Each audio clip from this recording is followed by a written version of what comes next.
गुरुदेव के चरणों में मेरा और मेरे परिवार का बारंबार नमोस्तु नमोस्तु नमोस्तु। इच्छामि महाराज जी, इच्छामि महाराज जी, इच्छामि महाराज जी। गुरुदेव, मेरा प्रश्न ये है कि जब कोई अपना और किसी अपने को ही बद्दुआ दे दे और वो बद्दुआ उसको लग जाए, तो ये क्या है उसके कर्मों का? बद्दुआ जो लगती नहीं है, बद्दुआ से क्या होता है, अगर वही चीज हो जाती है तो? हाँ, बद्दुआ से क्या होता है, व्यक्ति उसको दुखी देखना चाहता है, उसको परेशान देखना चाहता है, तो वह व्यक्ति ऐसे निमित्त मिला देता है, ऐसी भावनाएं कर देता है कि उसके अशुभ कर्म की उदीर्णा हो जाती है, अशुभ कर्म की उदीर्णा हो जाती है। और दुआ देता है तो शुभ कर्म की उदीर्णा हो जाती है। अब उदीर्णा कैसे हो जाएगी हमारी बद्दुआ देने से, इसका बहुत बड़ा सिद्धांत है। हम यदि भगवान में दुआ कर रहे हैं, वो कामा में पड़ा हुआ है व्यक्ति है, अब उसकी शांति धारा से क्या होगा, उसको तो होश ही नहीं है, उसको तो होश ही नहीं, वो कैसे उस पर प्रभाव पड़ेगा?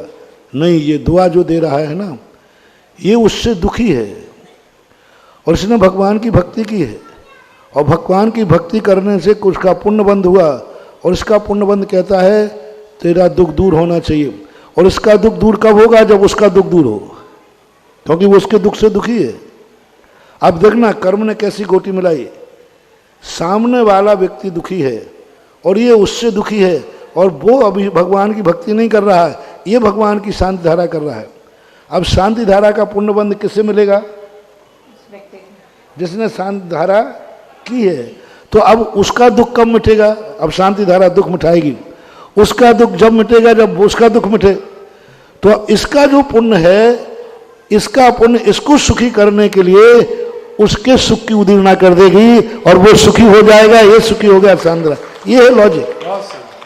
नमस्ते गुरुदेव, नमस्ते। इसी प्रकार दुख में लगाना। अब इसने जाकर के पुण्य किया, दुआ माला फेरी, बद्दुआ दी, शांति रखी, हे भगवान उसका केस हार जाए, उसको बद्दुआ दी। अब उसको तो खबर ही नहीं है, अब बद्दुआ कैसे चली जाएगी? तो इसने पुण्य कमाया है। अब इसका पुण्य कब, इसको सुख कब मिलेगा? जब वो हारेगा। इसको सुख कब मिलेगा? जब वो हारेगा। तो कर्म कहता है इसने पुण्य कमाया है, इसको सुखी करना है तो उसको दुखी करना पड़ेगा, तभी ये सुखी होगा। ये है कर्म का सिद्धांत, दुआ का और बद्दुआ का। एक तरफ दूसरे तरफ का इसने पूछा कि उसको क्या लाभ मिलने वाला है, लेकिन निमित्त निमित्त एक संबंध इसे ही बोलते हैं। तो वो हमारे कर्मों की उदीर्णा करा देता है।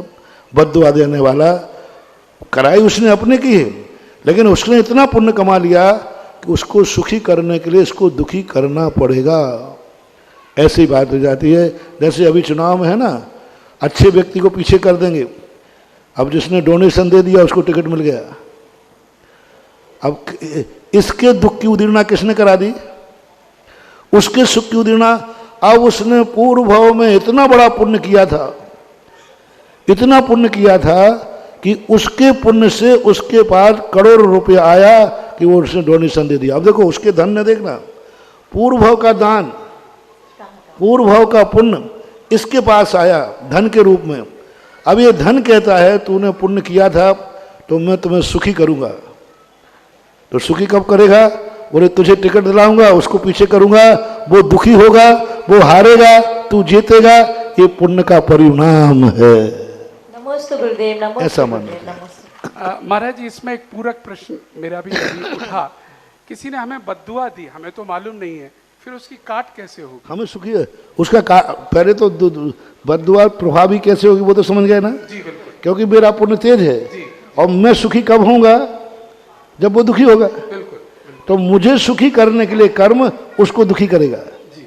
उसका कर्म अब इसका काट एक ही है कि यदि हमारे जो अभी अपने प्रातःकाल प्रवचन चल रहे हैं, या तो उस बद्दुआ को एक्सेप्ट, तुम्हें जो करना है करो, मैं सत मार्ग से नहीं हटूंगा, मैं डोनेशन नहीं दूंगा, तुम्हें टिकट देना हो तो दो, मुझे कोई फर्क नहीं पड़ता है, मैं कोई भी नहीं, हारूं या जीतूं हम तैयार हैं।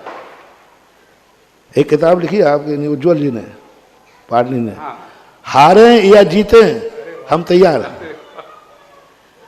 बस इसके लिए, बस ये सबसे बड़ा, ये तंत्र विद्या कहलाती। तंत्र विद्या का सबसे बड़ा उसूल है हारे या जीते हम तैयार हैं, जीतने को भी तैयार हैं और हमें दोनों की तैयारी, हमें कोई फर्क नहीं पड़ता। तो ये कहलाता है। अब इसका काट क्या करें? अब इसका काट तो यही है कि हम उससे अधिक पुण्य कमाएं, उससे ज़्यादा हम शक्तिशाली बने, उससे ज़्यादा हम कोई ऐसी कला सीखें कि वो जो माला फेर रहा है उससे बड़ा जाकर के हम कोई ध्यान करें, वो मंदिर में दर्शन कर रहा है हम पूजन करें, वो गंधोदक ले रहा है हम अभिषेक करें,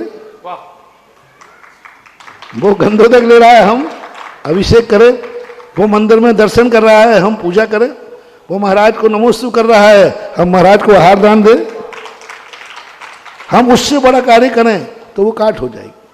क्योंकि तंत्र विद्या कमजोर पर प्रभावी होती है, बलजोर पर प्रभावी नहीं होती। ये होता है ऐसा। तो मित्रों, अपना पुण्य गाढ़ा करते रहें, पल पल में अपना पुण्य गाढ़ा करते रहें, कभी किसी की बद्दुआ भी हमें नहीं लगेगी।